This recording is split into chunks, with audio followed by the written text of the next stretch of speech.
మొత్తం మేము. అంటే ఇవన్నీ ఏంటంటే మేము 15 సంవత్సరాలు స్టెబిలిటీ ఇస్తే తప్ప, ఈరోజు వేసిన మొక్క, ఒక చిన్న మొక్క వృక్షం అవ్వాలంటే 10-15 సంవత్సరాలు పడద్దు. ఒక మామిడి చెట్టు ఈరోజు మొక్క వేస్తుంది రావడానికి 8-10 కనీసం దశాబ్దం పైన తీసుకుంటుంది. అలాంటిది ఈరోజున ఒక పబ్లిక్ పాలసీ చేస్తే, ప్రజలకు ఉపయోగపడే చెయ్యాలి అంటే ఇంతమంది ఇంత సమయం కావాలి. అందుకే నేను పదే చెప్తా ఉన్నాను, 15 సంవత్సరాలు కలిపి ఉండాలి అని. దయచేసి నన్ను అందరూ కూడా అర్థం చేసుకోండి. నేను ఈరోజు మీకు ప్రకాశం జిల్లా మనకి ఈ సభ సాక్షిగా చెప్తున్నాను, నాకు నా పార్టీ సంక్షేమం కంటే కూడా, కూటమి సంక్షేమం కంటే కూడా నాకు నా ప్రజల సంక్షేమం చాలా చాలా ముఖ్యం,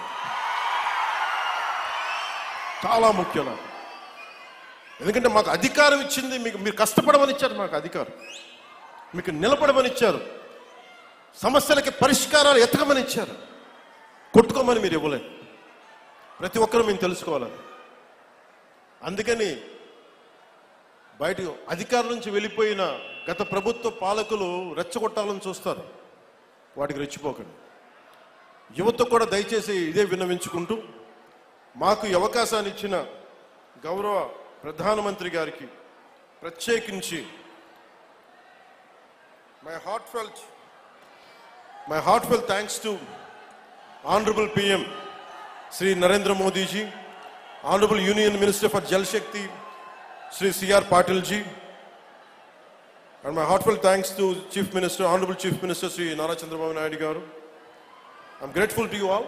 Sir, మాకు గొంతులు ఎండుకుపోతున్న మాకు కనీసం కనుచూపు మేరలో మాకు దాహం తీర్చే అవకాశం ఉందనేది మొట్టమొదటిసారిగా మాకు స్వాతంత్రం వచ్చిన తర్వాత చిన్న ఆశ కల్పించినందుకు, ఒక హోప్ ఇచ్చినందుకు ప్రతి ఒక్కరికి పేరు పేరున ధన్యవాదాలు.